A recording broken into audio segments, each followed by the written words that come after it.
Welcome to the AutoZone Throwdown. This is round 6 of the Formula Drift Black Magic Pro Championship. I'm Jared Dienda. Join me once again, great friend of my co-host, Ryan Sage. Ryan, we saw some phenomenal driving in Pro 2. If that's any indication of what we're going to be seeing today, it's going to be an action-packed day. This is a very important round for championship points. Frederick Osbo, James Dean, locking horns for the championship. They seem to be the two likely guys at the head of the pack, but this event in particular has seen Odi Bakchis take the win last year, so there's a lot of things on the table that could happen here this weekend. This track is just really treacherous. I mean, it might look unassuming because these guys make it look so, let's call it what it is, easy, but it's a very long, very abrasive track on from the beginning, and then it gets really technical. It tightens up, and what we saw yesterday in Pro 2 is very different driving styles, you know, bringing their A game and just the way they're chasing, the way they're dialing it in. But again, yesterday was exciting Pro 2, but also qualifying, so let's take a look at our top 5 qualifiers.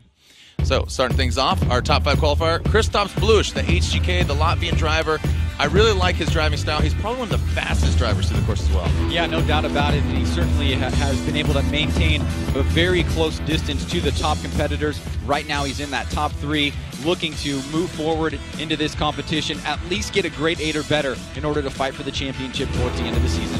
You talk about championship, another BMW that is going for it. He feels and looks a lot more comfortable behind the wheel of his BMW. Michael Essa qualifies 4th in his Achilles Radial Essa Autosports BMW. Well, we saw Michael Essa come off a very strong performance at Wall Speedway. Didn't really back it up in the way that he wanted to in Montreal, but Michael does love this track. That smoke machine BMW is a threat to be messed with.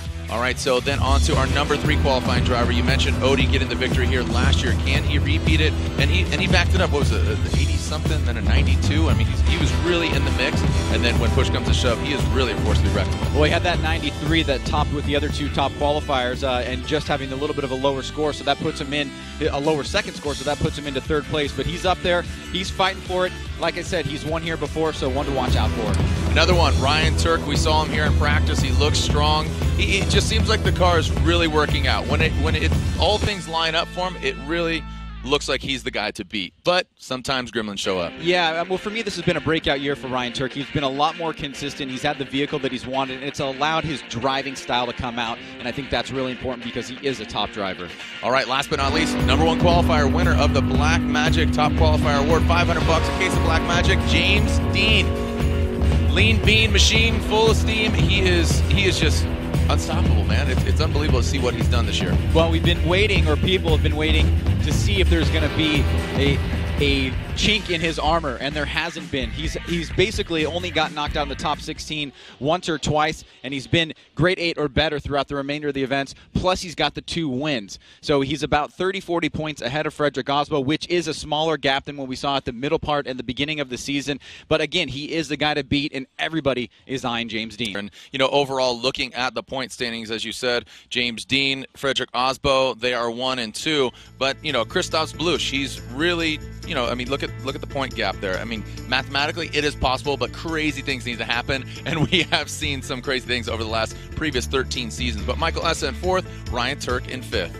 Yeah, and you can see here from 6th to 10th, you have Vaughn Gittin Jr., Dean Carney, Odi Bakchis, who did not have the performance that he wanted in Montreal, looking for a big backup here, Matt Kaufman, and then Daijiro Yoshihara. But as the schedule weans down to the next few events, if you have a 100-point gap from 1st to 5th place, there's a possibility for a championship there, and that's what we have to keep an eye out for.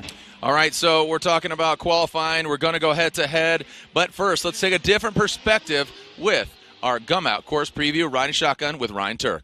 Well, the judges spent a lot of time, Jared, actually going through drivers' meetings to tell drivers what they needed to do. And one of the things in particular that will be important in the tandem competition is where these deceleration areas are, because we do see contact on that course. One is right there at initiation. You can see that the judges want the drivers nice and high on the bank, and you can see Ryan making some adjustments here. This is where that second deceleration area is, and there's the third, right there at outer zone number 2.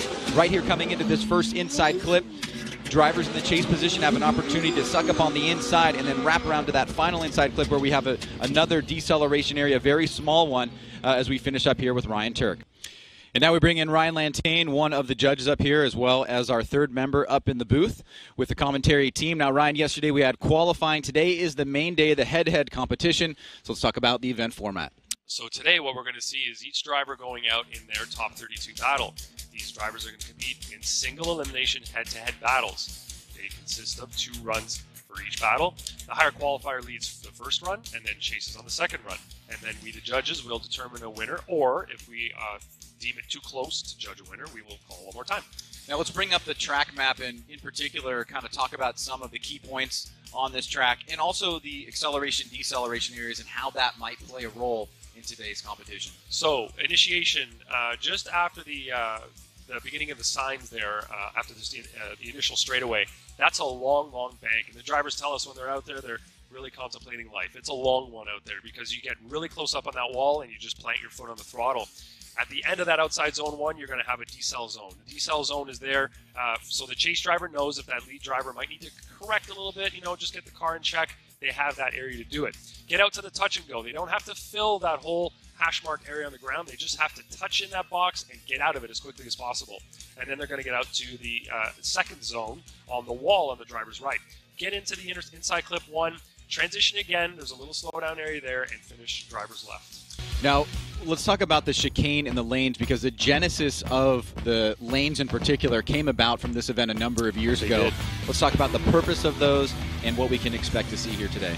The reason we have the chicane is so the lead driver cannot pull away from that chase driver. In this case, the chase driver can leave the line a little bit early, but they have a nice straight shot all the way to initiation, whereas the lead driver has to kind of get themselves through that little chicane, which will kind of impede them a little bit and allow that chase driver to maintain proximity all the way up to the initiation point, which is what we need to have a good battle. Now, one of the things that you guys talk a lot about in the drivers' meetings is what the lead and the chase are supposed to do, and so you lay that out in terms of goals or responsibilities. Let's first talk about the lead. So the lead, they need to run as close to a 100-point qualifying run as possible. They want to run that high qualifying line all around the track. They want to run a chaseable lead run. What we qualify as a chaseable lead run is one that is really smooth. They're using the Excel decel map properly. They don't make a lot of corrections. They don't have weird little choke-ups on the track that are going to trip up the chase driver, and they need to follow that Excel decel map to achieve that. So the chase driver needs to initiate it no later than the lead driver, and at this track, that latest initiation point is right around the Les Schwab tires sign out there.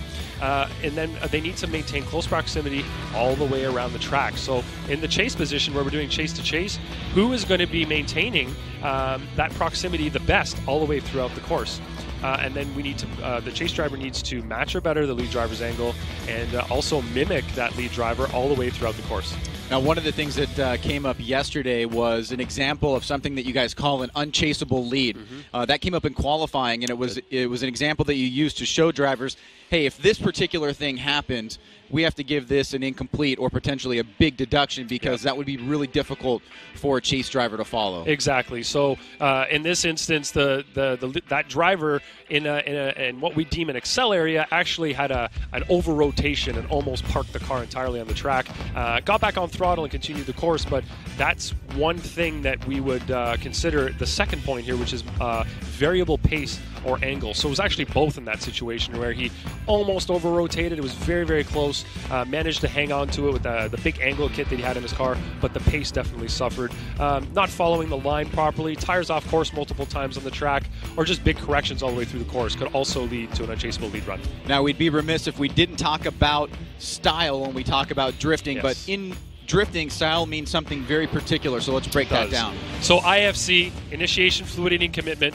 You need to initiate in the right spot. You need to get the car to angle quickly. The car needs to rotate smoothly. We don't want to see kind of a stepped rotation, driver really controlling that initiation. And that initiation angle needs to be maintained through the first zone. So here they have a large area to maintain that through. Fluidity, so how well does the car rotate through those transitions on course? Does it flow well through the track? Does it look like it's one good solid movement all the way through? And then commitment, we're looking at throttle commitment. We're looking at the car achieving the outside line of the track, whether that be a painted line or a wall. We're looking at that being achieved with momentum and a lot of confidence from the drivers as well. Now, finally, taking all these things into account, if a driver is pushing too hard or just makes too many mistakes, they used to be called zeros, now they're called incompletes, and there is a few more in head-to-head matchups than there is in qualifying. That's correct. So we have the same spinning out, opposite drift, and anything latchable opening, just as we do in qualifying, but to that we add unsportsmanlike conduct or any contact on track that would be deemed avoidable by that driver. we have an inactive chase as well. So in that case, if one driver had an incomplete on one run, the other driver thinks, oh, now I can take it easy on this next run, and leaves a big gap. They don't feel that they need to push really hard. That would be considered an inactive chase. We also have passing situations that can lead to incompletes, but we don't really have a lot of passing opportunities here at this track, so it's not as important here. Well, we could see it, but for now, the judging criteria is broken down. You've seen the track and the track layout, and you are watching the AutoZone Throwdown. This is the Formula Drift Black Magic Pro Championship presented by Blackview Dash Cameras. Up next, the top 32. How we doing out there? We are live here at Evergreen Speedway. This is round 6 of 8. Make some noise real quick, Pacific Northwest. Right on. Well, thank you so much. All right, so thank you so much for joining us out here again. Round 6. This is the AutoZone Throwdown. Round 6 of 8 of the Formula Drift Black Magic Pro Championship presented by Blackview Dash Cameras. I'm Jared Dienda, Ryan Sage, Ryan Lantain, and also we have our girl on the ground, Lorette Nickel, getting some insight on what's going down in the pits and the driver. So our first battle here, because James Dean, again, in our top 6 qualifying drivers, automatically advanced. They have the fast pass from yesterday's qualifying. Boom, they're going to be seen next in the top 16 for opening ceremonies. Dan Burkett, Kyle Mohan. These guys, surprisingly, have never seen a battle against each other, but with Dan Burkett, this is his Formula Drift rookie year, so it's great to see him. And from Long Beach to now, I think he's really flourished. And also Kyle Mohan, we saw him shut it down earlier in practice, but he is back up to the start line in that Mazda Trix built to Apex. Nexen Tires MX-5. And then that is Dan Burkett, Rad Dan, Nexen Tires, Toyota Supra.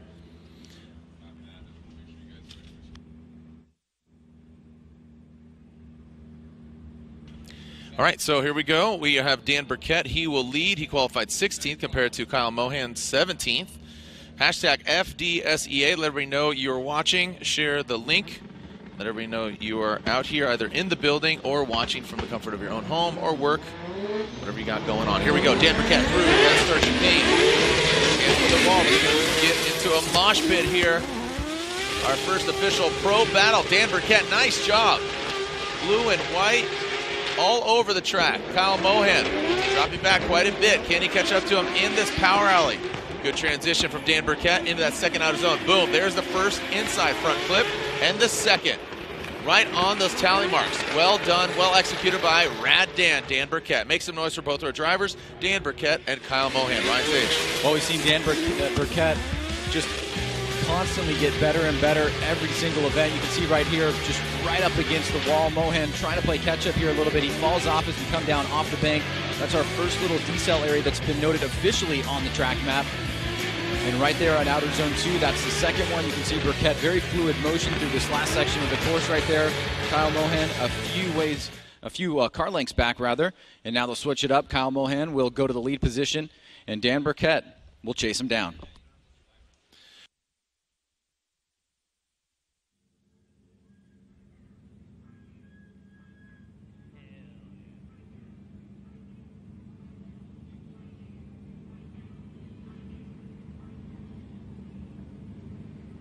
All right, so again, we are switching it up. Kyle Mohan will lead the Menace.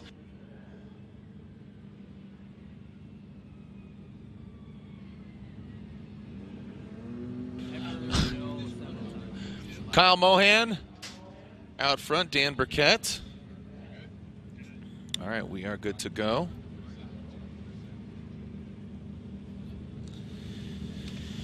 All right, so again, our top 6 qualifiers: James Dean, Michael Essa, Christos Blush, Ryan Turk, Odi Bakshis, and Vaughn Gittin Jr. Next time you see them will be during opening ceremonies and top 16. Here we go, Kyle Mohan. The only rotary in competition. Dan Burkett quickly gets to the side of that MX-5, but has to back off. So Dan Burkett really low on the bank now, works his way back up to the side of Mohan.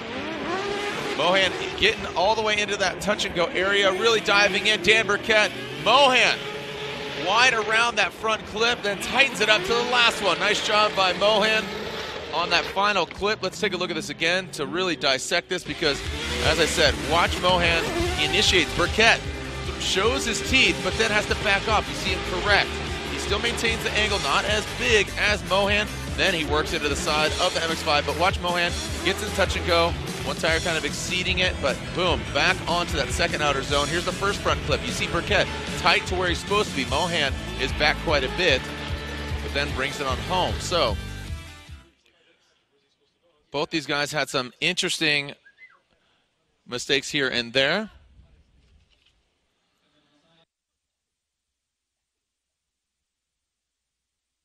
Slide him left for Mohan, slide him right for Burkett. Andy, Brian, and Ryan. Our judges saying, Andy saying Dan Burkett, and there you go. So Andy and Brian saying Dan Burkett, and Ryan Lontaine, our judge that we get some insight from, is the only one that said one more time. We'll have some words with him throughout today. But Dan Burkett, 2-1, advances on into the top 16. All right, so we're going to get some words here with Ryan Lontaine. I understand you're a little under the weather. You had a sinus infection with all your travel, so yeah, I hear you coughing, but yeah. I want to hear. I'll try to hold it back. Again, you were the only judge that said one more time. Your other two peers here said Dan Burkett. Yeah, I just felt that they both made a lot of mistakes. There wasn't a very clean run from either of them in either position. Dan did do better at the beginning of outside zone 1, but dropped off. It looked like Mohan did better around most of it, but then made mistakes in the infield. Dan, I felt, took away Mohan's line on his chase when he was coming by inside clip 1 to inside clip 2. He was actually ahead of Mohan, so it's not a good clean run from either of them, and I felt that we could have had better from both. Okay, so again, Ryan Lontaine, who we just had words with, sides with the one more time. Want to see him go again, but the other two judges outnumber him in majority rules 2-1. So Dan Burkett and the Rad Dan Toyota Supra on Nexen Tires advances on. So Burkett will be going against James Dean, our #1 qualifier, Black Magic #1 qualifier, as well as our current points leader. Next up, Alex Hilbrun, Inca Madness Racing, Nitto Tires, BMW, going against Pat Gooden. Pat Gooden, turbocharged V8 or... All right, here we go. Alex Hilbrun. Supercharged V8, sorry. As Hilbrun Pat Gooden looks like shutting it down. And Hilbrun continues through the course. Wow, exploding that back trunk off and comes in way too hot into the touch and go. That will be a deduction. And looks like Pat Gooden, I know he, I had some words with him yesterday. He got into the wall yesterday, and he said, you know, his frame rails were just completely tweaked. The cast, everything was just completely off. Well, let's take a look at this again here. You can see right out of the gate, Pat Gooden struggling to initiate. Now, at this point, what happens for the lead driver, for Hilbrun, as he just taps the wall there, is he does need to finish the run. And thankfully, he was able to do that for him. Spotter was probably on pins and needles there, knowing that Gooden in the chase position has essentially got an incomplete on that run, so it'll be a big advantage here for Hilbrun, who will now chase down Pat Gooden unless Gooden calls a competition timeout, which is a certain possibility. All right, so yeah, there you go, Ryan, and looked into your crystal ball, and exactly correct. Pat Gooden does call a competition timeout. That means he has a 5-minute allotment as soon as the wheels touch the ground in his pit and gets hands on the car. So that'll be a competition timeout for Pat Gooden. You have to assume he's going to have a deficit there, you know, unofficially because of him shutting it down and having some issues. So get hands on the car, work on it, get it back up and running, but he has that hill to climb. So Peter Vincic, Dean Carney.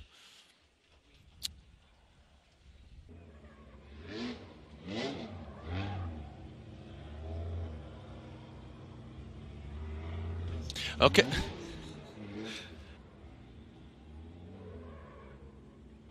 Peter Vincic, Dean Carney. These guys have seen battle against each other once here this year, as Peter Vincic is a Formula Drift rookie, rounding out that 2 Wordhouse Drift Car team. And these guys spend a lot of time together, cars being transported and worked on together. So when they're not racing each other, they're hanging out. So this is kind of 2 friends going at it toe-to-toe. So Peter Vincic, Wordhouse Drift Team, Falcon Tires, S15, and they're on the left if you're looking down the chute. The Oracle Lighting, Achilles Radial Dodge Viper of Dean Carnage Carney. Peter will lead. He qualified 9th compared to Dean Carney's 24th. And we are hearing they are clear to send.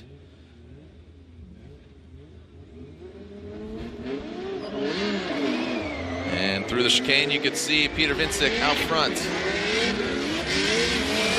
Dropped in. All right, here into the bank.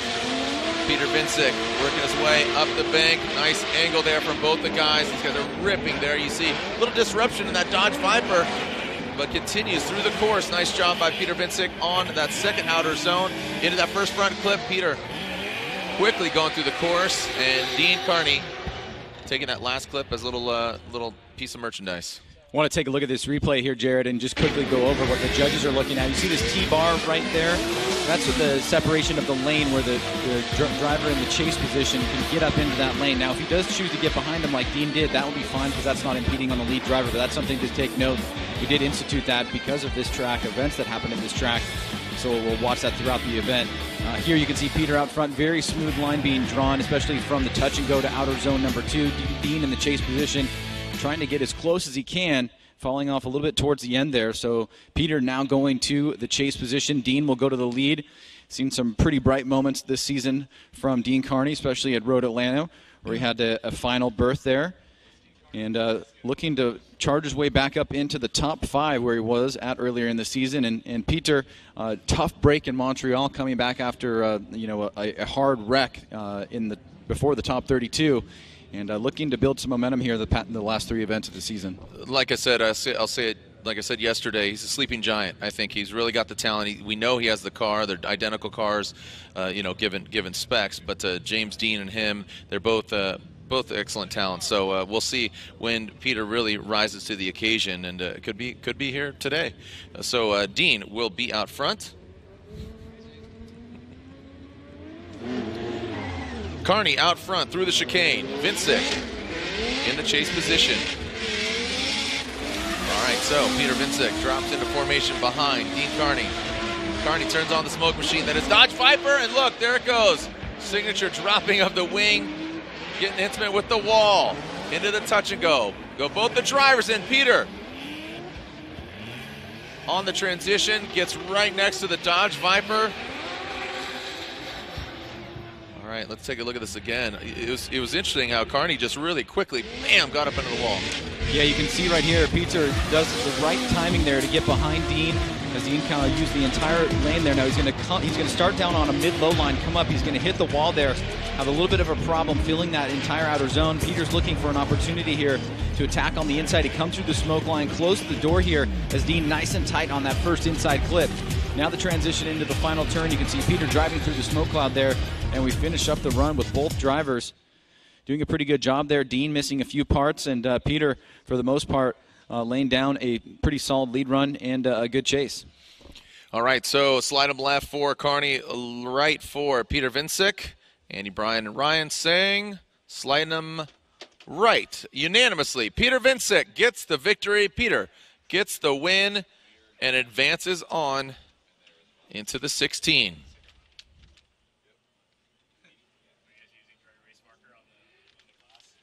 All right, so Pat Gooden there in the AutoZone Blackmagic Intense S13.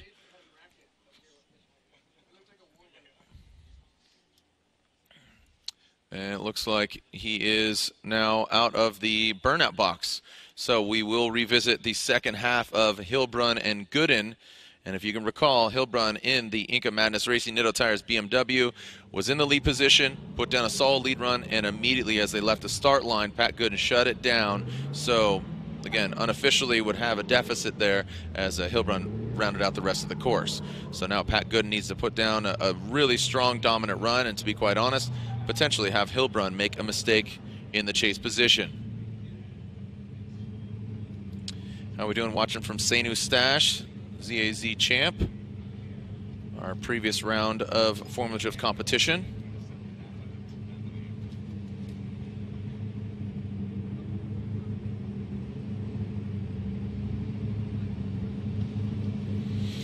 All right, so the AutoZone Showdown, excuse me, Throwdown, the AutoZone Throwdown, and you told me that the next one. The showdown is in Teja at Texas Motor Speedway. So this is the Throwdown, then the Showdown in Texas at round 7. And then, your event titles. What's the last one? The title fight. Close. What is it? Final fight. Yeah. I knew it was a fight involved. And it's you and me. And people are finally going to find out who can win in a fist match. You know round 1? No. The gauntlet? No, round 1. What's Long Beach? Why you put me on the spot like that? Just put a piece of paper in front of me and tell me what it is. It's real easy. Streets of Long Beach. All right, moving on. Pat Gooden will lead. Alex Hilbrun will give chase. Remember, we'll get some updates from Lorette Nickel over in the pits. Here goes Pat Gooden initiating. So right now, looking strong as Gooden. Hilbrun keeping a safe distance there, just unknowing of Pat Gooden, what's going to happen up front. But right now, Pat Gooden, a really good job, strong out front, putting his car in all the right places. But unfortunately, with Alex Hilbrun not making any major mistakes, looks like the Lima Peru driver of Alex Hilbrun will advance on, Ryan. That's a very good piece of driving there from Alex Hilbrun. I mean, that's about as perfect as you can get to be conservative, knowing that you have an incomplete from the other driver in Pat Gooden. Pat goes all out here. He had no real choice but to push at 100% in order to try and force some sort of air on Alex Hilbrun. But with that incomplete, Alex is able to stay back, keep decent proximity there, not make any mistakes. This should be an easy win for him moving on into the top 16.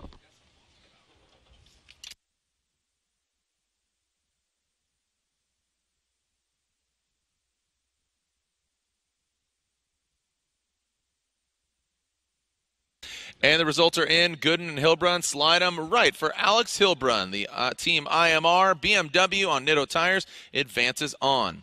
So we were to see Michael Essa. He has a bye run. He qualified 4th. We'll see him in top 16. And another BMW, and really, going for a championship.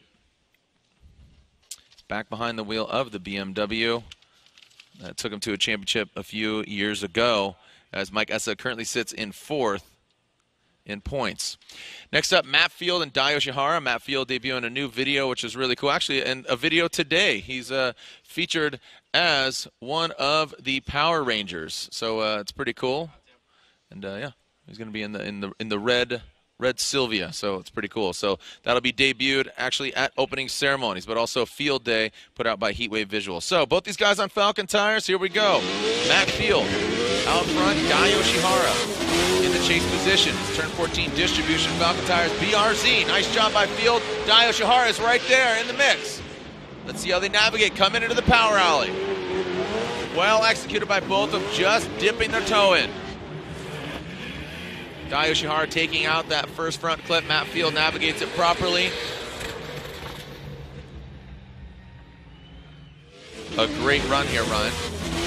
Yeah, really enjoyed that from both competitors. You can see Matt Field here, nice and high on the bank, but Dai sticking with him, keeping pretty close proximity here, and also on a matching line now coming through the power alley here, hitting that touch and go. Field wrapping around, Dai inching towards him and hits that inside clip number 1, just a little bit there, and then right there it tightens up towards the end. So great start from both competitors.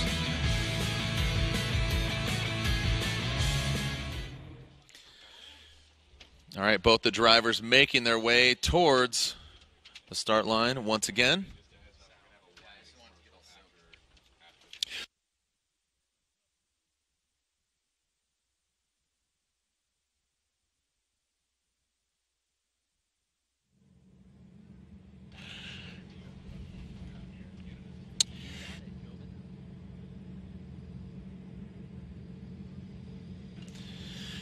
All right, Dai Yoshihara will now lead. Matt Field giving chase. Dai Yoshihara, turbocharged V8 BRZ, former Formula Drift champion. Yeah, tough situation here for both drivers on Falken Tires in the 32. This is some match that you'd want to see in the Final Four or the finals, but both drivers pushing hard here. And we remember last year, Matt Field right around this time just went on an absolute tear. We'll see what he can do here against the former champ. Here we go. Dai Yoshihara out front. Field in the chase position. And there goes Dai Yoshihara into the bank. Matt Field in tow. Dai looking very settled, even throwing some more angle at it. Matt Field a little lower, but keeping a consistent distance between him and, unfortunately, Matt Field rotates around. We're going to take a look at that again. Was that just being too aggressive? What happened here? Well, let's take a look at this. Matt Field asked a question about that second outer zone in the driver's meeting. We'll see if that comes into play here. Dye nice and high on the bank. Maybe Matt just a tiny bit lower. Now watch as Dye comes through the power alley in the touch and go. Matt's going to come blazing through the smoke line there. Now right at that outer zone 2, that is a deceleration area, so the drivers in the chase position should know that there's going to be a slight drop-off in speed as the lead driver transitions from outer zone 2 into inside clip number 1. So as the judges take a look at the replay, we'll see if that was acceptable. Coming into play here. Now we often see drivers really tighten up at that section of the course because you're leaving the touch and go, accelerating through that smoke line. A lot of times you're going blind there. You have to know exactly how your competitor is setting up to hit that outer zone, if they're going to go completely out there, if they're going to be tight. Let's take a look at this again. And then again, that deceleration area is right at outer zone number 2. Now Matt's going to surge up even before the smoke line. And it just looks like on first pass, Matt was maybe being a little bit overly aggressive there. And as you said, it is really defined. The judges have shown the accel and decel map, so it's really defined on what the expectations are, and you know, if there's any scrubbing of speed or slowing or anything like that, you have to come to expect that. And Matt Field knows who he's going against, and Dai Yoshihara seems to be to flourishing lately, but there it is. Dai Yoshihara gets the victory. Matt Field knocked out early in the 32. Ryan, do you want to say anything about that, just to emphasize? All right, so well, our own Dan Burkett will be in the top 16. He is with Lorette Nickel down in the pits. Well, with his mullet on point today, I know it's covered by a hat, but trust me, it looks good. Dan finally moves into the top 16, and you have family here celebrating you. What have you been progressing with this car in the season? I think each round we've made progress in qualifying and kind of moved up in points. I guess last round I got top 16 place, and same with this round, but we're just dialing the car in for more grip and speed and everything to keep up with the Pro 1 field. This is my rookie year in Pro 1, so it's really exciting for me to make top 16. Well, I think any time would be exciting, but that I made it in Washington and my mom could be here, and we even had sponsors that live in California come to this round, and I had other family here, and so it's just really cool that it happened here. I'm really excited. Well, you're going to be facing James Dean. What are your expectations there? It's just James Dean. I mean, come on. He's just really graceful, and then we'll come in, whoop-ah! And then both 2Js, and we'll just sound really good around the bank. And then hopefully we'll see how it goes. Okay. It's anyone's game right now. For sure. Best of luck. Thank you so much. All right. Thanks, guys. Guys? When the wave breaks here, don't be there. Rad Dan getting super pitted right there. That's awesome. Loving it. Here he comes, coming up the bleachers. How we doing? Round of applause for Rad Dan. How quickly you go from the pits to here. And you got to love it. He's like, 2Js. You know, he's a fan. You know, he's talking about the engines and psyched about how beautiful it sounds. A little orchestra, automotive orchestra. Here we go. Matt Kaufman, Robin Nishida. Matt Kaufman from Oregon, so he's from the Pacific Northwest. Nexen Tires, machine is built for war. Got the Thunderbolt fuel running through the veins. Robin Nishida, Jerry Yang Racing, GTR on Achilles radial tires. So you could see Matt Kaufman. He has the big filter sticking out of the hood, running a Ford V8 as opposed to a lot of the LS. So as Robin Nishida now pulls up to the start line. So we are more than halfway through the top 32 because of Christoph Bluch. He qualified 5th. He advances on the top 16. We will not see his bye run. We are not having bye runs here in the 32. So here we go. Sending cars. Put him in a Kaufman. Here we go. Bushido Blade. Who's going to come out on top? All right, pretty cool perspective. The Blackview dash camera is actually in Matt Kaufman's car. So if you're watching at home, go to Facebook and watch in car as Matt Kaufman throws it into the wall. Robin Nishida drops it back quite a bit, but Kaufman really high on the bank. Drops it down just a little bit. Robin Nishida, mid to high line, into the touch and go goes Kaufman. Nishida doesn't get out to the touch and go. Tracking him down is Nishida. And then around that final clip, let's take a look at this again here, Ryan. Well, pretty exemplary here from Matt Kaufman. He gets a good jump. He starts off nice and high on the bank, and he's going to maintain that line. You can see Robbie's down a little bit lower. And a good job by Matt. Very fluid as he comes down off of the bank. Now, Nishida's actually not going to get out to the touch and go, so there's going to be another deficit there, but I don't blame him in trying to close that gap there from Kaufman. Kaufman, good job wrapping around this last final clip here. Nishida about 3 to 4 car lengths back, so good start for Kaufman. Nishida has a little bit of work to do here in the lead position as now they switch things up. And Kaufman, I don't know if it's because he's back here in the Pacific Northwest, but last year he really looked strong and it was just a bit outside for a podium. But I think, when just like any other driver, when the stars align, he's one to watch. So I'm excited for Kaufman to throw down here in his backyard. But Robbie Nishida would love to put a stop to that as well, right? I mean, just the camaraderie among the pits as Robbie Nishida will now lead and Kaufman will give chase. And getting words, we are seeing they are ready to send them. And here we go. Nishida, the winner of this battle, going against Christoph Blush from Latvia, the very fast BMW. So you're going to have to bring it. Here we go. Nishida, Kaufman, maybe giving himself a bit too much distance here. Lacking the angle now. You can see him reeling him in. So mid to high line there, so similar to Robbie Nishida's chase run, but now he's gaining that proximity, getting into that second outer zone, lunging forward, getting into the door of Nishida, both of them knocking over, or I should say Robbie knocking over that front clip, just tapping it. So Kaufman here giving a little bit of breathing room to Nishida, but maybe a little bit too much. You can see Nishida starts off on that mid line, moves up high here. Now Kaufman trying to close the door, but Nishida gets the better of the banks there. You have to compare Nishida's lead to Kaufman's as we look at the bank. And now Nishida heading out towards outer zone 2. Kaufman right here now attacking pretty close, and good job coming through the smoke line, and a final surge here as both drivers push through the finish line. All right, we have a packed house here at Evergreen Speedway. And here we go. Slide him left for Nishida, slide him right for Kaufman, and Matt Kaufman gets the victory. Kaufman advances on, knocking out that of Robbie Nishida and the Achilles Radial Jerry Yang Racing GTR. So next entire shrouded V8 powered S13 of Kaufman advances on. Next up would be Ryan Turk, but he qualified second, meaning he gets the fast pass into the top 16. Next up, we should be seeing Nate Hamilton and Justin Pollock. I could see Nate Hamilton already to the start line. Off in the distance, turbocharged V8 S13. Originally from Texas, now living and residing in Florida at Injuku Racing. Not living at the shop, but he works there and is sponsored by them. Injuku Racing, Hankook Tires, BC Racing. Then Justin Pollock, all carbon fiber, Roush Performance, Falcon Tires, Ford Performance, Ford Mustang.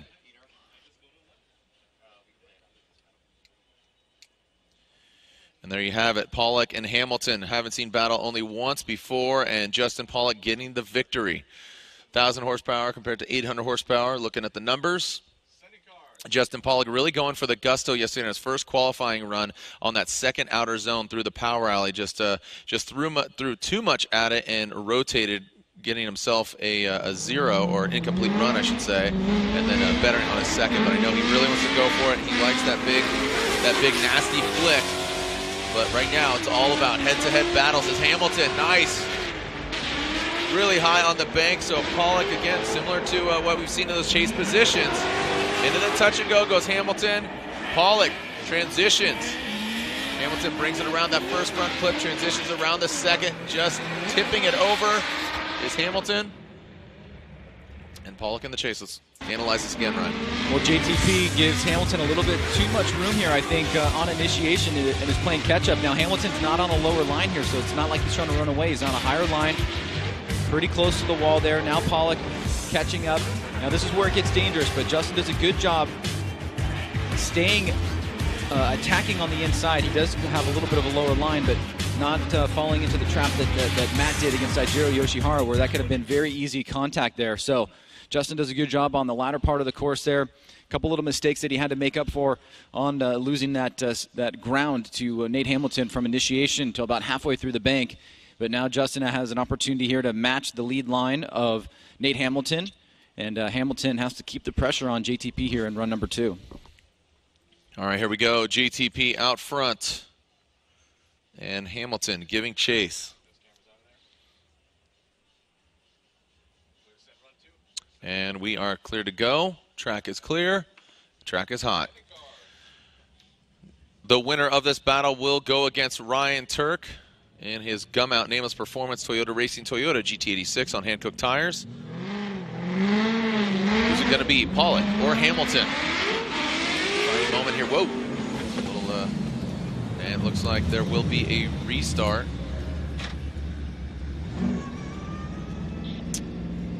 Ryan? I was just going to say, I'm not sure if the restart was a cone, but Hamilton was definitely impeding into Justin's initiation lane there. You see the white lane here down the center. There's a T-bar at the end that we talked about. Now, the driver in the chase position can go into that lane so long as they're going to go nose to tail. Hamilton has got to be a little bit careful there. All right, so at this point, there wasn't a cone hit. There was no restart light enacted, but the point of contention here is, did Hamilton get into Justin Pollock's respective lane and impede him initiating on the initial initiation? Yeah, that's what I think happened here. Justin may have taken it into his own hands here, and if he did, I think he's probably justified. Watch Hamilton here. He's going to come right over into Pollock's lane, and Pollock has that entire lane there to do what he needs to do. Watch, Hamilton's going to come right over. As Pollock is coming into initiation, you can see he sees that Hamilton's right there. So and there's the yellow line. There's the T-bar. So that should be a strike against Hamilton. Okay, so as you said, Justin taking upon himself. He was impeded. He couldn't go to initiate and basically slowed down before, as we're branding it, the T-bar, and it is restarted. So Hamilton needs to either, as you say, Ryan, go tip to tail or just stay in his lane. Yeah, he can stay in his lane and drive and be right next to Justin, but Justin has the ability to use the entirety of that lane for whatever initiation that he wants to do. So I think that was a good measured approach by Justin to actually stop there, because he may have actually made contact with Hamilton, and then we've got a whole other problems to deal with. And Hamilton just needs to decide if he wants to stay in his lane. Great. If he doesn't, then he can just go nose to tail and drive right behind Justin all the way to initiation. All right, looks like we are clear to send. Hopefully we get a clean start here, the second half of this battle. Pollock and Hamilton. The winner against Tuerck in top 16. We have an action-packed halftime show, videos, flyover, a whole lot going on. But right now, Pollock, Hamilton, throwing it in to the bank. Pollock turning on that Falcon Tire smoke machine. Hamilton now throws some more angle at it. Oh, and a big straightening. Hamilton goes hard into the wall. Hamilton. And there goes Pollock finishing out the course. And it looks like it will be Pollock. Unfortunately, insult to injury here. Talking about the car. Hopefully get thumbs up from Hamilton. Let's take a look at this again here, Ryan. Well, you can see that initiation that Justin utilizes there and why he needs the entirety of that lane. We had a clean start here. Great job by Justin, nice and high on the bank. Now you can see Hamilton right there through the smoke line, crashes hard into the wall.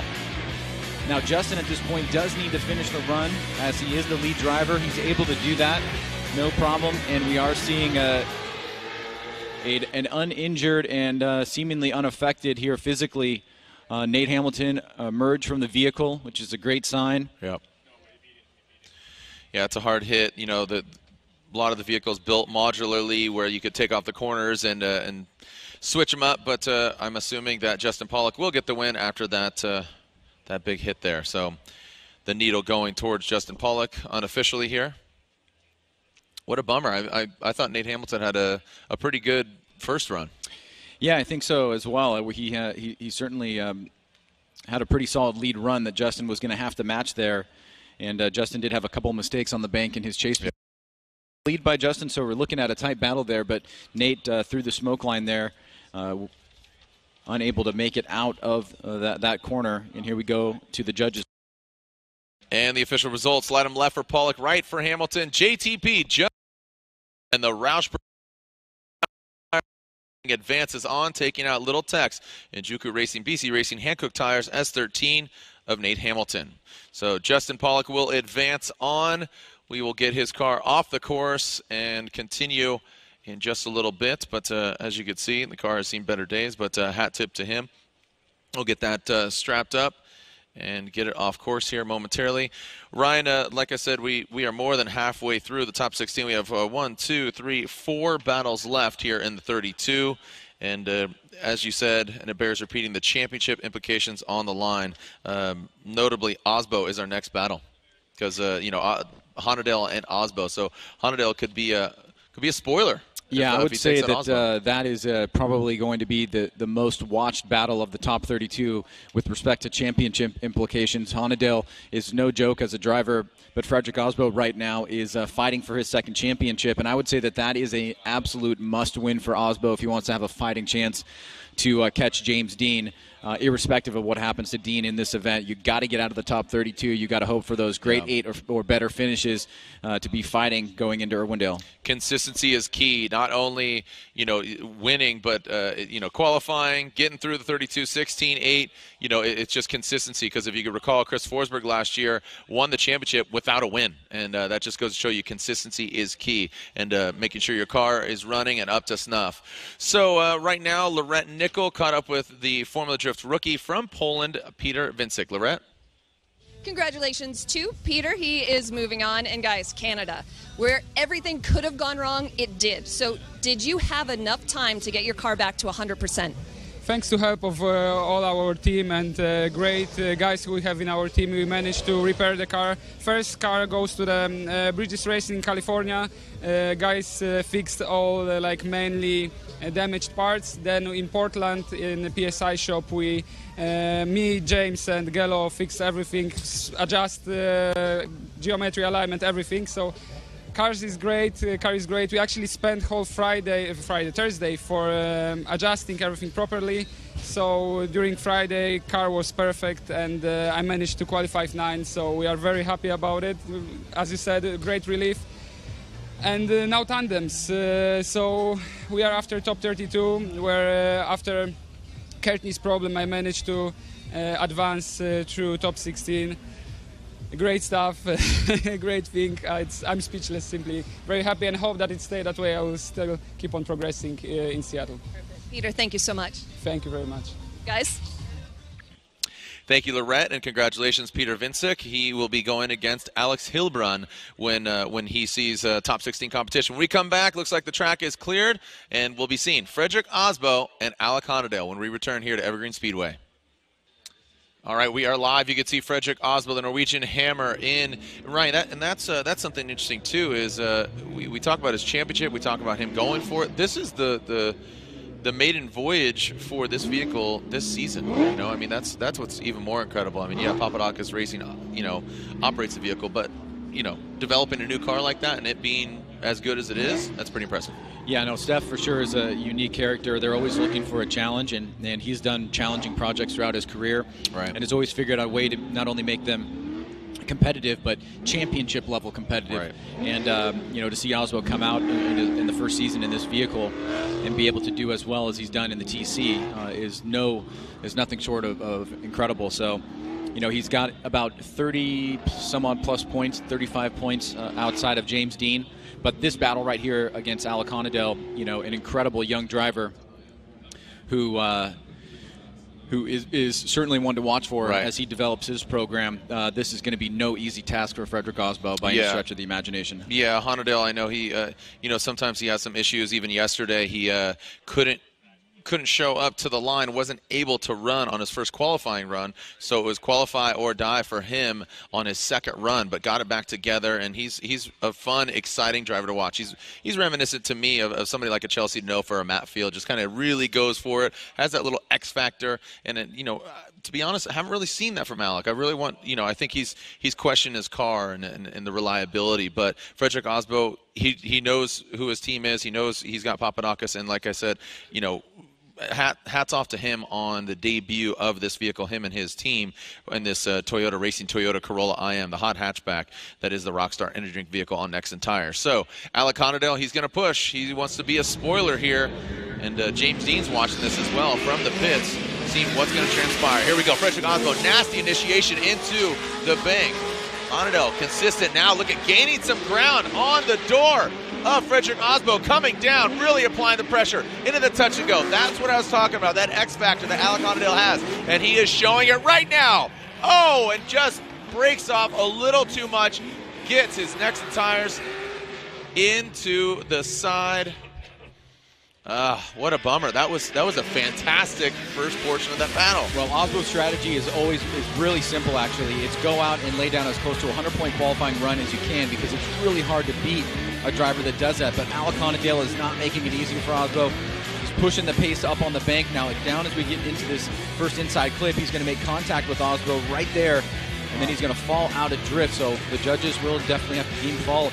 But Osbo is able to make it through unscathed, as Alec Honadel will now wait to find out how the judges interpret that. But at first pass, it does look like he maybe pushed a little bit too hard there on that inside clip.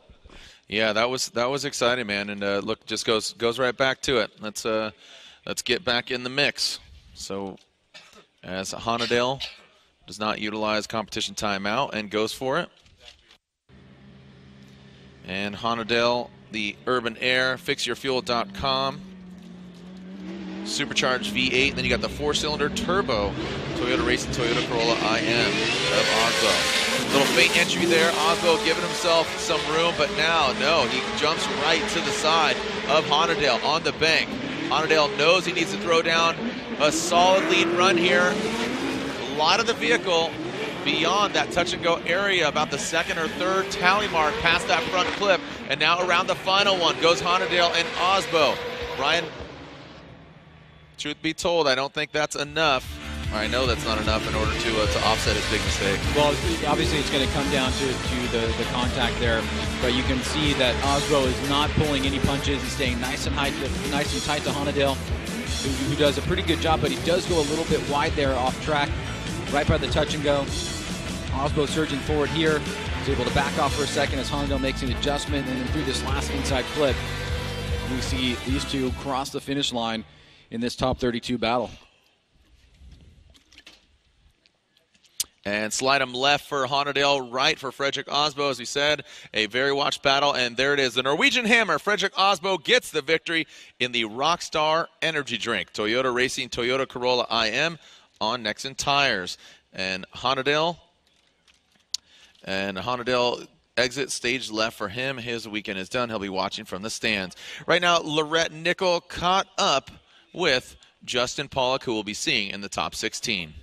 JTP told me that he was making some adjustments to his driving style, so is that working out for you? Oh yeah, it worked out this first round against Nate. Had a good battle with him. On my chase run, I gave him a little bit of room, reeled him in on the bank, and stayed close through the rest of the run, kind of as planned. My lead run, first time at it, he didn't really give me the space I was looking for on the entry. I've been doing the same kind of feint entry all day, all weekend really, and he kind of got in my lane, and I didn't want to make contact with him, so I shut it down. Fortunately, the judges saw that as well, so we restarted, and then I don't know really what happened to him on the bank, but I just ran my run, and fortunately we're moving on. But yeah, I've been kind of struggling with making changes to my driving style. I really want to be able to lay it all out, big angle and whatnot, but I just don't feel that that's what the judges are looking for, unfortunately. So I'm really having to try to dial that back as much as possible. But it's definitely an internal struggle, because I want to be out there, throwing the biggest angle, the most style as possible, but it just doesn't get rewarded as much as what I would hope. And I'm looking at the guys that are doing really well, and they're very conservative on their angle. Definitely, proximity is winning over angle everywhere, so it's an internal struggle, but I guess I just need to keep that big angle stuff for demos and exhibitions, and try to tone down my driving here in competition. And going against Ryan Tuerck, what are your expectations there? We actually ran a couple times in practice. He followed me a couple times, so I know he's pretty flat out. He's definitely an aggressive driver, but I definitely think we have enough car to cover him. I don't know, we'll see what happens. Shake it up a bit. JTP, thank you so much. Thank you. Guys. Thank you, Lorette. Congratulations, JTP. We'll see you in top 16, as he said, against Ryan Turk. Next up, it's Chris the Force Forsberg. He is your defending and 3-time Formula Drift champion. I know they're watching back at the home bar, The Pike. How we doing? Vardog and the whole Chris Reese family. I know there are people watching all across the globe right now, so getting pitted. Chris Forsberg, Jonathan Castro. Jonathan Castro one time had his vehicle actually operated by Chris Forsberg team, and now his vehicle operated by Papadakis Racing.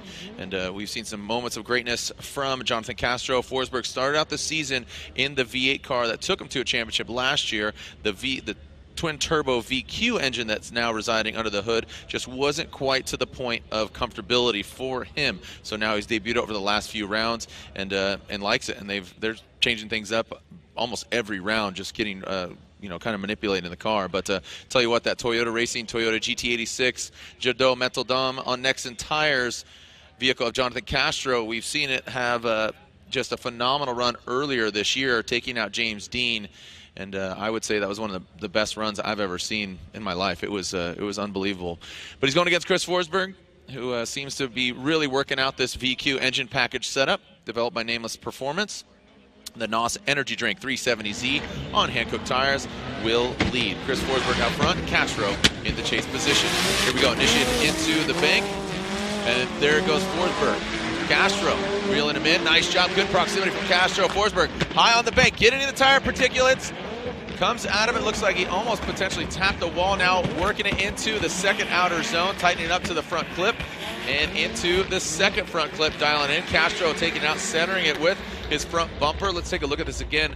Ryan, I don't know if he made contact or he kind of just took some angle out of it to avoid contact. Let's look at this again. Well, the front wheels did have an adjustment, and that may have been because of contact, but let's take a look here. You can see Castro pushing the pace here, but yeah, they're right there. I think he may have made contact, makes a little bit of adjustment. It was a great start from Chris overall. He was nice and high on the bank. I think this vehicle is really starting to come online now, and it's looking like the Chris Forsberg of old here that we've seen last year with his third championship.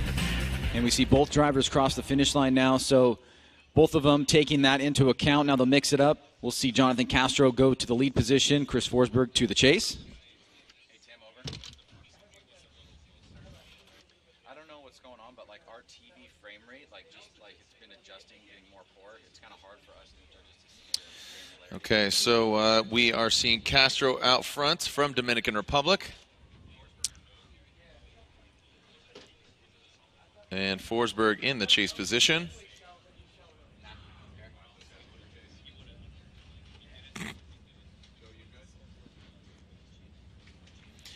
All right, here we go. Castro out front. You could see waiting in the wings. That looks like Cameron Moore. Cameron Moore against Ken Gucci. And we are clear to send. Castro versus Forsberg. And away they go through the start chicane. It is a clean start. Castro keeping it high there. Now Forsberg dropping in next to Castro. Castro, great angle. Forsberg mimicking the angle now into the power alley. How are they going to navigate it? Into the touch and go both the vehicles. Castro filling that rear zone, as is Forsberg. Tight to the front clip are both the guys now transitioning into the final front clip. Goes Castro and Forsberg. Let's take a look at this again here, Ryan. Well, really hard to shake Chris Forsberg here from initiation. Jonathan Castro doing what he can in that lead position. Starts on a mid-high line there. You can see Forsberg super tight. Similar line as Castro, now starting to close the door. He's going to back off here for a second as Jonathan Castro hits that touch and go now into that second outer zone. Nice, very smooth by Castro. Forsberg back up in the pocket here and then really tucks that nose in through the finish line and pouring it on there. So great battle overall between these two competitors. The two drivers awaiting the verdict, and our official here pointing to the winner as the judges tabulating. They each of the judges taking notes, both on paper and also plugging into a pad, but taking notes for later on, so the drivers can inquire about any sort of feedback or insight on what happened during their battle, so they can reference them later.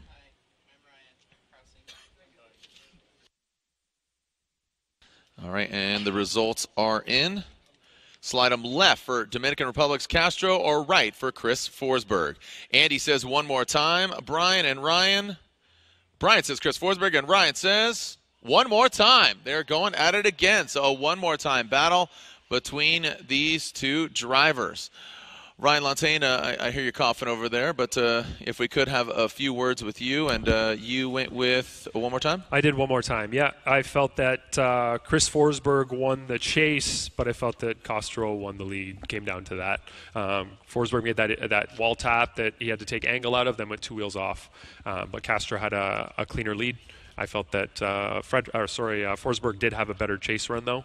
And I don't feel that Chris's error should have affected Castro's chase. Castro's didn't really have the proximity there to be affected by it, so that's why I did one more time. Got it. Copy. Thank you very much. All right, so Lontaine sided with one more time, so 2-1. The one more time is going down between Forsberg and Castro, and we will advance on with we were to have 2 more battles, but of course we will go back to Forsberg and Castro. So our next battle, Ken Gushue and Cameron Moore. Cameron Moore from right here in the Pacific Northwest, the Butcher. These guys have not seen a battle against each other. Ken Gushue, one of the first with the GT86 in formative competition. Cameron Moore, it is the first year that he has that particular chassis. All right, so here we go. Both 2Js under the hood, operated by different teams, but we'll see. As the Goosh, Formula Drift veteran out front. Cameron Moore, Nameless Performance, Toyota GT86. Throws it in.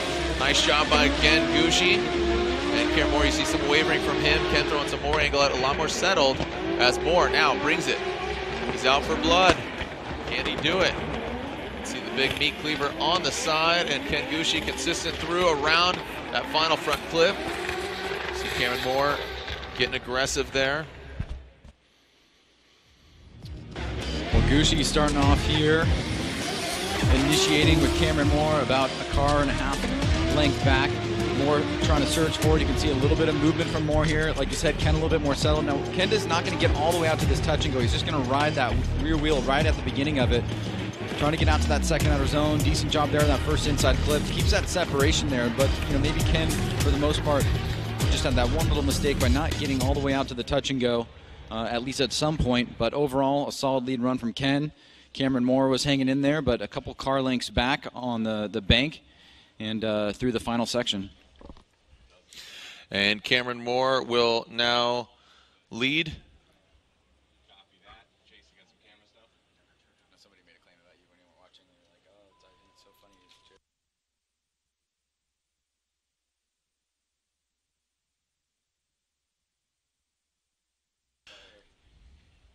All right. So here we go. This is Cameron Moore out front and Ken Gushue in the chase position. The winner of this battle goes against Odi Bakshis, who qualified third. So get prepared, as Odi Bakshis had solid back-to-back qualifying runs yesterday. Cameron Moore leading. Throws it in. Ken Gushue, a real late initiation. Looks like he gains the proximity, but lacking the angle there. Cameron Moore looking really strong out front. Ken Gushue now close, but again, foregoing that touch-and-go area, just beelining it towards that second outer zone. Cameron Moore, nice angle there, and wraps it around that final clip. So kind of an interesting approach there from Ken Gushue.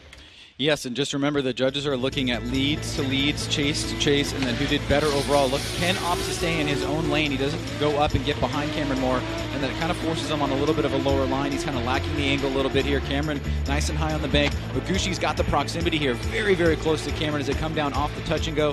Gushue through the smoke line, Cameron Moore through outer zone number 2. And Gushue sticking with him here, but a little bit, I would say, a couple little mistakes on the bank from Ken. I'd like to see him be up on a little bit of a higher line. That way he's matching not only proximity but the line with Cameron Moore. So now it's in the judges' hands. Both runs are in the books. We'll find out who's moving on into the top 16. All right, Gushue or Moore, both these guys, Toyota GT86s. Who is advancing on? We have Bon Gittin Jr. He has a bye run. He qualified 6th. He got that final top 6 spot, so he'll be seen next in the top 16. He's either going to go against Jeff Jones or his RTR Mustang Drift teammate, that is Chelsea Denofa. So Obviously, he wants to go against Denofa because that means it's kind of a win-win situation for them. One of them advances on, but we will find out soon enough. Yeah, Cameron Moore parking the SC. And here we go. Slide him left for Moore, right for Gucci, and oh, look at that. One more time between all of them. All right, so another one more time battle between these two gentlemen. And it looks like we are seeing a Forsberg already at the start line. Castro scrubbing his necks and tires.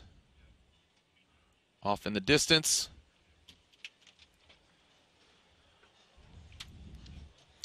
Remember, you could watch Formula Drift on CBS Sports. There's some of the stats. 34 years old from Doylestown, Pennsylvania. 3-time and the only 3-time Formula Drift champion, the Nissan 370Z. And it says 1,000 horsepower, 5.6 V8. That is no longer. He is now driving a 1,000-plus horsepower twin-turbo VQ engine, which is the factory engine that comes in that 370Z. Far from factory, obviously. And here we go. So strapping on some Blackview dash cameras for our CBS Sports production. Check your local listings or go to formulad.com for more information. You can also download the app, which if you haven't already, both available for Apple and Android. Here we go. The one more time battle between Chris the Force Forsberg and Jonathan Castro, as we are fixated on the screen, ready to see who is going to advance on. Get up in the mix, Forsberg and Castro. Don't leave it in the judges' hands, as it was 2-1 a one more time for these guys. Forsberg now dropping in, main entry into the bank.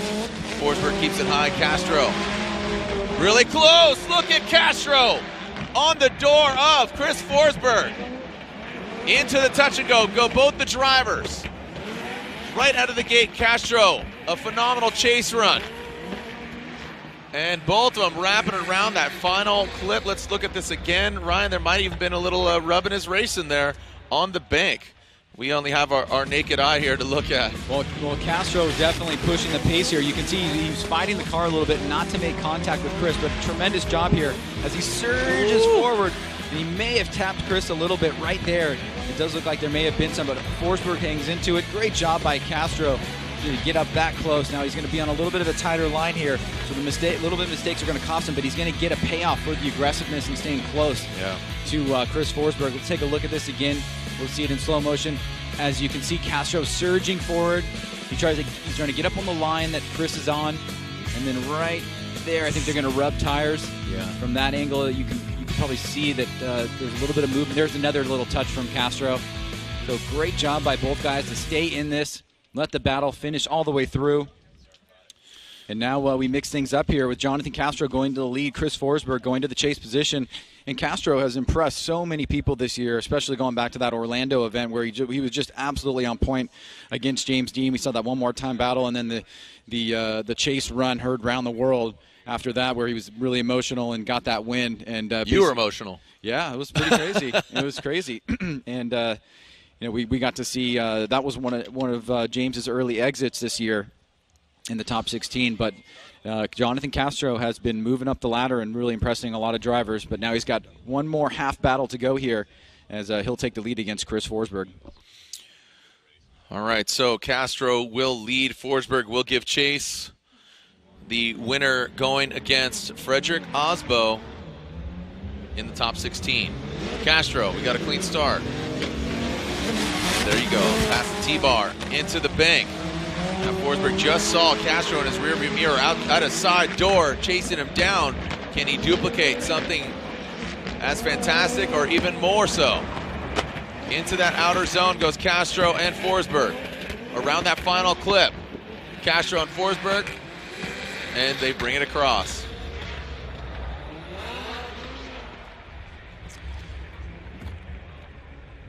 Yeah, tough one to call here. Jonathan Castro surging. He was probably a little bit closer on the bank, but he did have to make some adjustments to avoid hitting Chris very hard. Forsberg is pretty close here. I mean, what is that, 3 feet? Now closing the door even further here is Castro, nice and high on the bank. So a good lead run here from Jonathan Castro through the power alley. A nice smooth transition to outer zone 2. Forsberg tucking up on the inside, trying to get in the pocket through the smoke line here, pushing forward. And a great overall run by both competitors here in this one more time battle. Yeah, really splitting hairs here. I mean, some fantastic. I mean, look at the rubber exchange there on the side of Forsberg's car, on the front bumper, on the side, and just that's what's cool is when you stay in it. You don't kind of, yeah.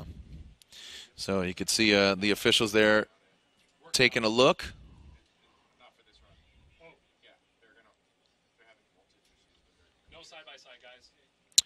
All right, so as the drivers are awaiting, as I said, Forsberg and Castro in this one more time battle. If you're just joining us, this is round 6 of 8. The AutoZone Throwdown Formula Drift Black Magic Pro Championship presented by Blackview Dash Cameras. Congratulations to Matt Van Kirk yesterday for grabbing the Pro 2 victory yesterday. Grabbing the win. I think Matt's sitting right in front of us, actually. How are you doing, Matt? There he is. The Van Kirk shirt really gave it away, BTW. All right, so the judges scrutinizing, analyzing, digesting, processing, and then eventually regurgitating. All right, so the results are in. Which way is it going? Jonathan Castro, Chris Forsberg, 3-time champion Forsberg, and there's a one more time from Andy, Brian, and Ryan. Ryan says Chris Forsberg, and one more time. They're going at it again. A one more time battle. A second one more time battle. Like I said, just splitting hairs here. Just the finest nuances of each driver. You saw Castro really apply the pressure, get into the side of Forsberg.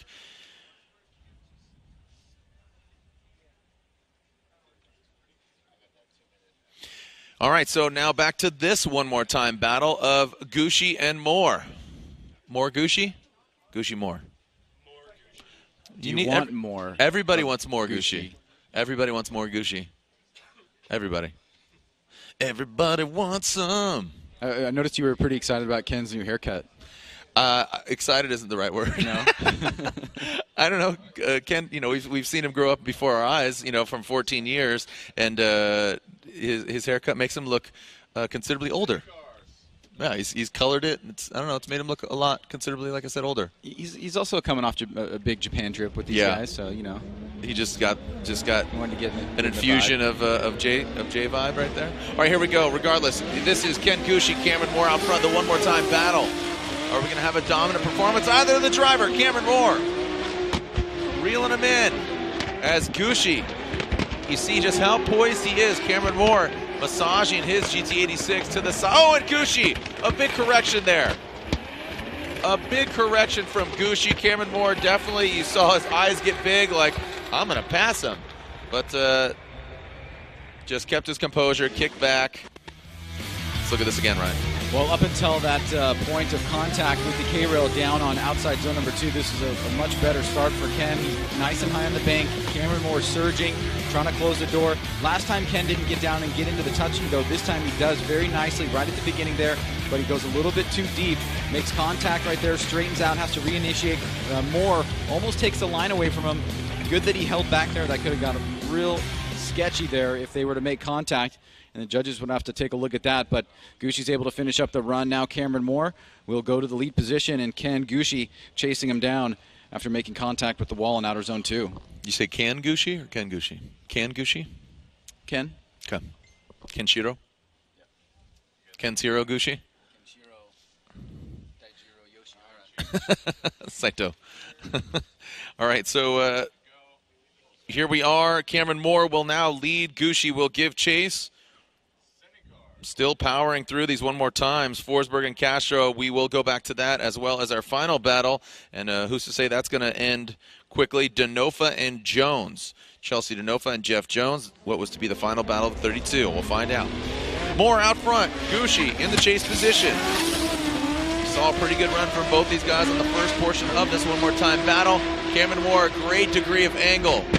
consistent smoke signal coming off the back of the Nameless Performance vehicle. And we saw that mistake from Ken Gucci. Cameron Moore, and shuts it down again. Oh, man. I mean, Ken Gucci he's had some terrible luck this year, to be honest.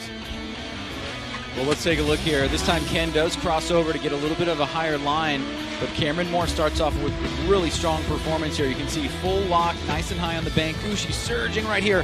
Has to put some angle in the car to avoid making contact, falls back, and then right here as he emerges through the smoke line, he's on a much tighter line there, straightens it out, and shuts it down. Cameron Moore finishes up the run.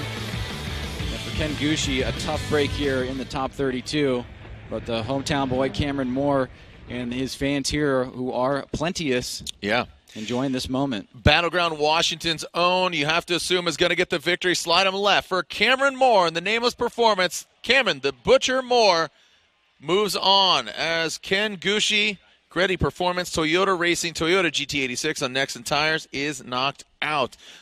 So, Lorette Nickel caught up with the Rockstar Energy Drink driver. That is the Norwegian Hammer, Fredrik Aasbo.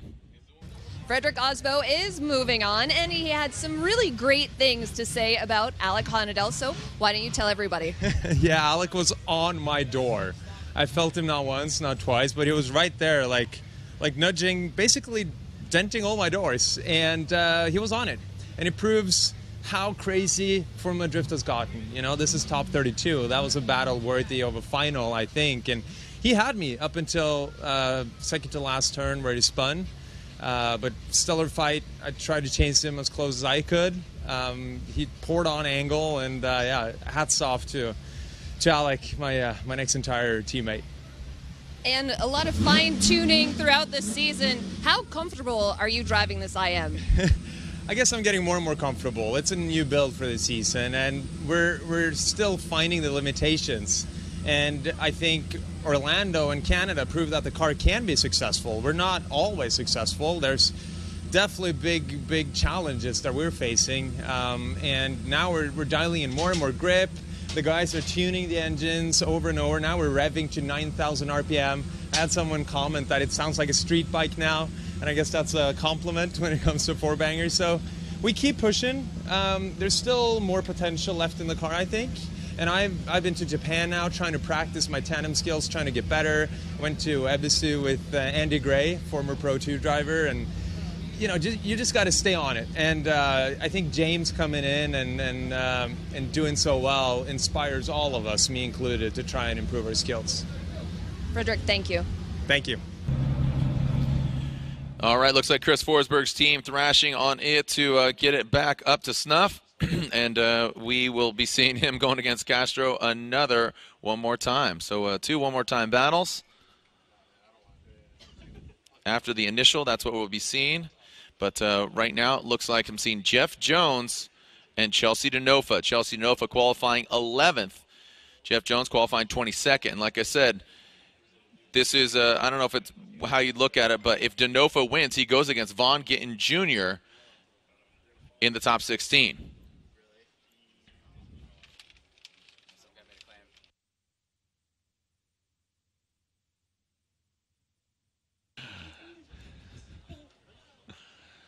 All right, so Denofa will be out front. Jeff Jones in the chase position. Denofa, first season behind the wheel of the Ford Mustang, the BC Racing Nitto Tires, Ford Performance, Ford Mustang RTR.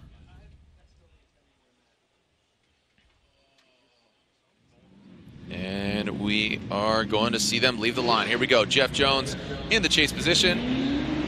Chelsea, say howdy, get rowdy. Denofa out front. Flips it.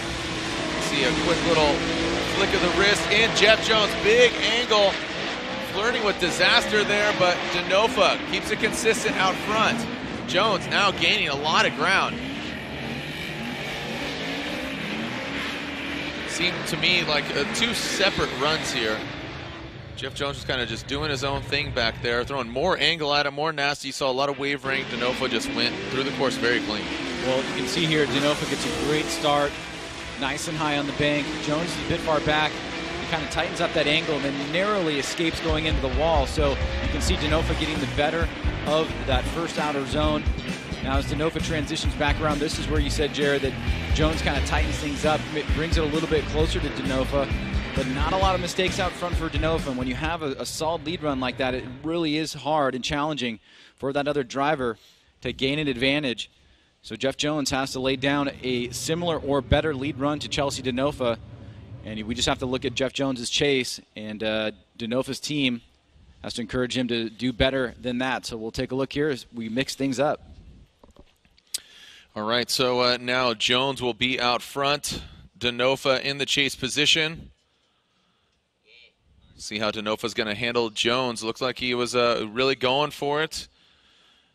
Not quite as settled as Denofa was. Track is clear and ready to send him. Remember, after this, we'll go back to the second one more time battle of Forsberg and Castro.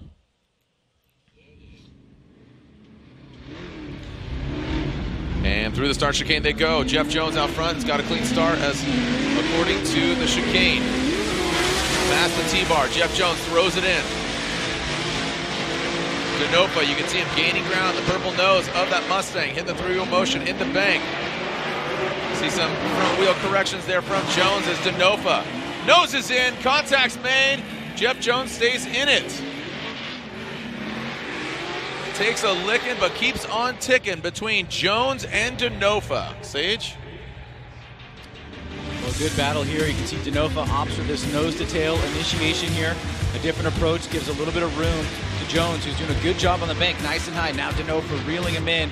He's going to get right up in that smoke line. And you can see right there as Jones comes down off the bank. Denofa through the smoke line, transitions.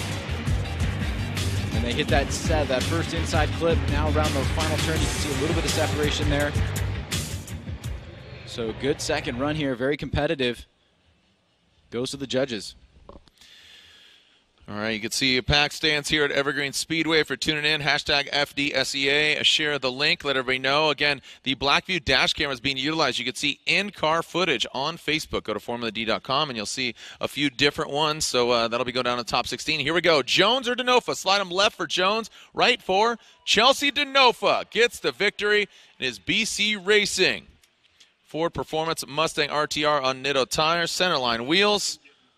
And there it is, Pennzoil lubricants flowing through the veins. One more battle left of the 32, but is it truly? I mean, we've seen this is the second one more time battle, the third collective battle between Castro and Forsberg.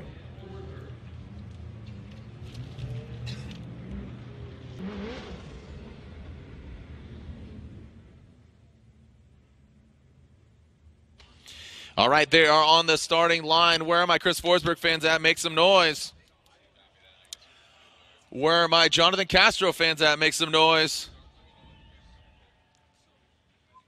Stomp your feet real quick. Make sure you're live and you can hear me out there. Stomp your feet. Let them hear you. There you go. Right on. Doesn't really work when you're on the pavement, I know. You in the green hat. I saw you stomping. Doesn't really have that impact. But I appreciate the enthusiasm. Yeah, double stomp. Getting hyped. Mosh pit, go. Just kidding, don't. All right, Chris Forsberg will lead. Jonathan Castro giving chase. This second one more time battle.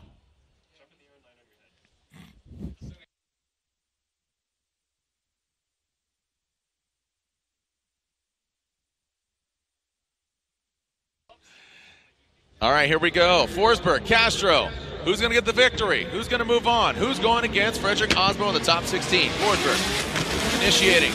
Castro right there.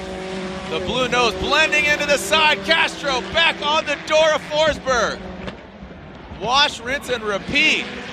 Out to the touch and go goes Forsberg, filling that second outer zone. Castro doesn't get all the way out there as Forsberg wraps around that final clip. Jonathan Castro, phenomenal job in that chase position.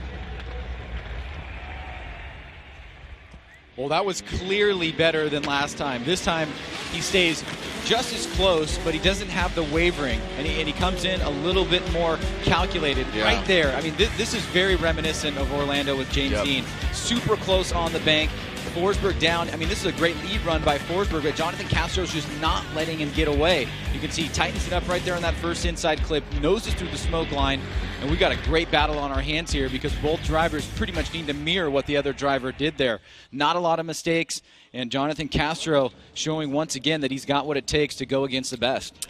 And to add to that, I think that's the big point is composure. By comparison to his previous runs, Castro has the composure where he keeps that distance between him and Forsberg and doesn't have that wavering. So settled, composure in that chase position. Forsberg really needs to step up his chase game here because we just saw a phenomenal chase run by Jonathan Castro. And Castro in the lead position needs to make sure he ticks all the boxes. He didn't get to that second outer zone through the power alley. Castro in that chase position. And we know Forsberg can chase when it gets tight and technical, but right now, is he comfortable enough in this, in this new engine package, in this vehicle, changing things around? It looked like he was, but again, a hard act to follow. Castro seeming to really have that Toyota GT86 dialed. So Castro out front. Can he take down the three-time champion, or is Forsberg going to advance on and go against his Papadakis Racing teammate of Frederick Osbo? And here we go. Castro out front. Past the T-bar. Forsberg drops into formation. And Castro gets into the wall. Forsberg now gaining that proximity, so there's some wavering from Castro out front. Forsberg, good proximity. Let's go into that second outer zone. Boom, right there. Forsberg comes to a halt. And Forsberg comes to a halt. Flames erupt. Ryan, let's take a look at this again, or I should say Ryan's. And that's the kind of thing that needed to happen in order for the needle to go one way or the other. Yeah, I mean, it was a great start here by both drivers. You can see Castro's on a mid-high line here. Forsberg trying to equal what Jonathan Castro did, and it looks so far so good. Castro down off the bank through the touch and go. Forsberg pushing forward right there. Looks like he makes contact with Castro and comes to a stop. Castro stays through the run. And it looks like the needle is leaning in his direction, but let's bring in Ryan Lantane here to give us a little bit further analysis. You can see Forsberg just through the smoke line right there is where you're going to see the bump. Yeah, you can see in the door. That the door of Jonathan Castro picks up some tire marks. So Ryan, tell us what you saw there. It looked like Chris got a little bit too close in that slowdown area. From the looks of it, Castro slowed down in what we would consider a decel area. It didn't look like any foul play. It looked like Castro was doing exactly what he was supposed to. You can see here in the Excel decel map that we have up that the red area is in outside zone 2. So that is exactly where he did it. The little tap occurred, and then Chris spun as he rotated, trying to maintain that angle all the way through to inside clip 1, and he spun kind of halfway between both of them. All right, let's go to the judges' verdict. Slide him left for Castro, right for Forsberg. Jonathan Castro from Dominican Republic gets the victory. Jordo Metaldom, Nexen Tires, Toyota Racing, Toyota GT86 gets the victory, knocking out your defending and three-time Formula Drift champion. You can see Castro elated there, pumped.